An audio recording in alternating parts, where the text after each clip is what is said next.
And in Gaza, 8-year-old Hind Rajab whispered for help into a phone, her voice by politics, by power, by narratives, by propaganda that keeps, and this is where Islam gives us guidance, not in teachings, but in moments.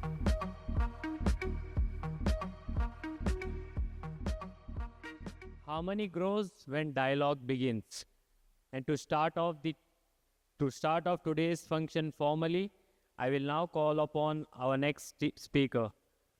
Ms. Haneen Khan is an educator with over 10 years of experience and currently the headmistress of Crescent School, Margao.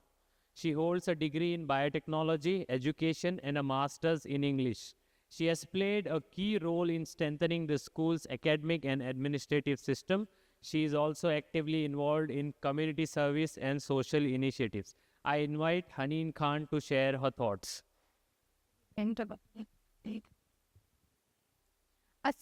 alaikum wa rahmatullahi wa barakatuhu, and warm greetings to everyone present here. There are moments in history that live once, no time can fully heal. In the early 1990s, Kashmiri Pandits were grappling with fear in their own homes. It wasn't just the killings, it was the feeling that you could be next. So families left in the dark, locking doors that they thought they could reopen someday. In 2019, in Sri Lanka, on Easter Sunday, children and adults stood praying in churches, and within moments, explosions tore through the walls.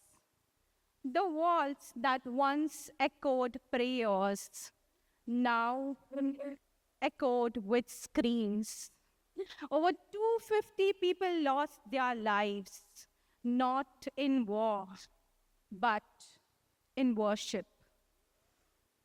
And in Gaza, 8-year-old Hind Rajab whispered for help into a phone, her voice trembling, trapped in a car, surrounded by the dead bodies of her family, begging someone, anyone, to not let her die alone.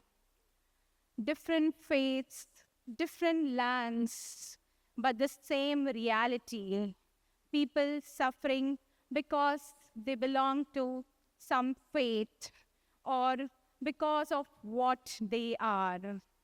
Much of this suffering is driven by forces far beyond ordinary people, by politics, by power, by narratives, by propaganda that keeps repeating often, that they begin to shape the way we see each other. We have stopped asking, who are you? But we have started deciding. We have started deciding, what are you? Muslim, Hindu, Christians, labels first, humanity later. But today in a gathering like this, we choose differently. We choose to listen. We choose to understand. We choose to see each other again.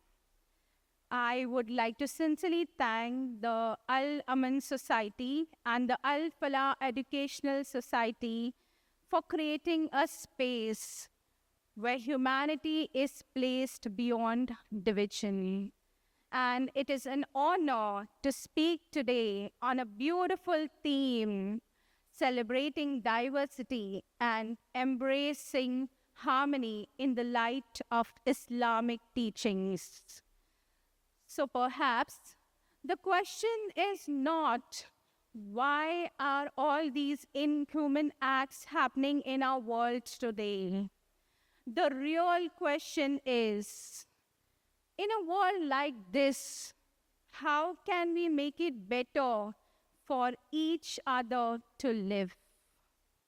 And this is where Islam gives us guidance, not in teachings, but in moments.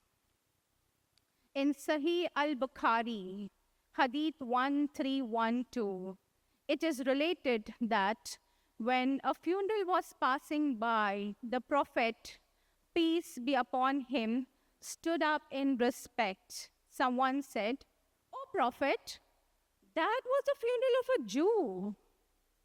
The Prophet replied, "Was he not a human soul?"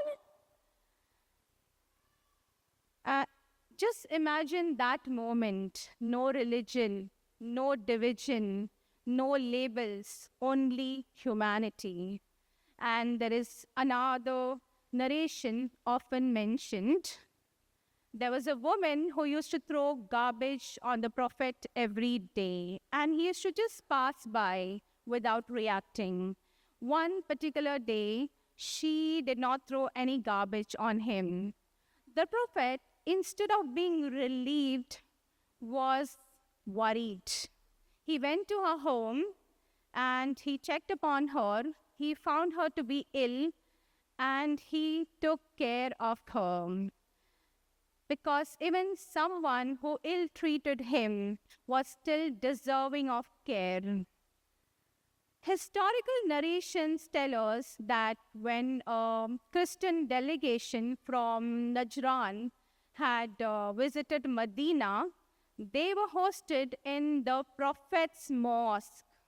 When it was time for their prayer, they prayed in the Prophet's mosque freely, safely, with dignity. The Prophet, peace be upon him, once said, the most beloved people to Allah are those who are the most beneficial to each other, not just Muslims, others. This is a true essence of Islam, not just tolerance, but active kindness, not just coexistence, but compassionate coexistence.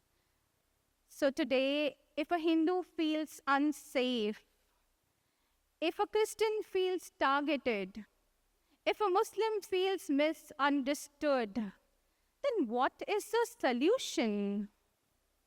The solution is not separation, it's not division, it's not silence. The solution is each other. We need each other to feel safe. We need each other to feel heard. We need each other to feel human again. Let me share something personal. My oldest, closest friend, Vidula, is a Hindu. So around 3 years ago, she told me that she was going to Israel. And she said to me, "Are you okay with this?" I was shocked. She didn't have to ask, but she chose to. And in that moment, I didn't just feel heard, I felt respected. Another time, few years ago, during the famous hijab issue in India, Vidula, the same Hindu friend of mine, told me, "I feel ashamed with what is happening to people from your faith." Now she doesn't even personally believe in the concept of hijab. She's a very modern girl. Despite that, she still stood for me, not publicly, not loudly, but sincerely from her heart. And that made me realize something very powerful. We may not be able to stop wars. We may not be able to change the global politics, but we can make someone feel less alone. Maybe, maybe somewhere a child sleeps better tonight because someone from another faith chooses kindness. And maybe that is where peace begins, not in the world, but between two people. The prophet, peace be upon him, said, "None of you truly believes until he loves for others what he loves for himself." And Ramadan, our holy month, during which we fast, trains us to live this. During the prophet's time, I believe people had very little. Yet the prophet, peace be upon him, said, "Whoever feeds a fasting person will have a reward like his." So even a single day passed from one person to another became an act of love. During Ramadan, when we feel hunger and exhaustion, we begin to understand the pain of others. It is not just fasting from food and water, but also from anger, prejudice, and arrogance. It teaches patience, it builds empathy.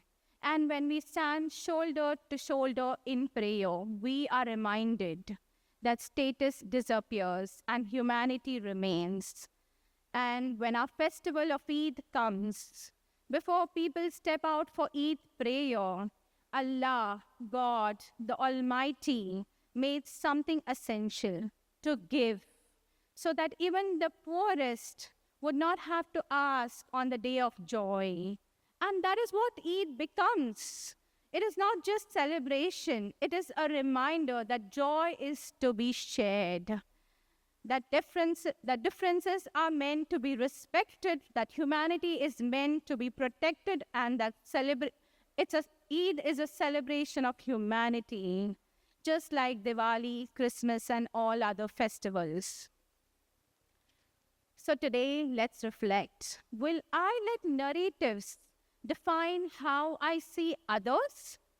Or will I choose to know them? Because harmony is not built in big moments. It is built in the small ones. A conversation, a question, a moment of empathy, maybe just a smile. And sometimes the smallest act of humanity may be the biggest source of inspiration for someone else. As I conclude, think back to those stories. The Kashmiri Pandits who fled from their homes, the Catholics who were brutally killed, the children of Gaza, like Hind Rajab. What if tomorrow they are not afraid? What if tomorrow they know someone from another faith will stand for them? That is the world we owe each other. We may not be able to change the world's realities, but we can change how someone experiences them. It begins here. It begins now. It begins with us. Thank you.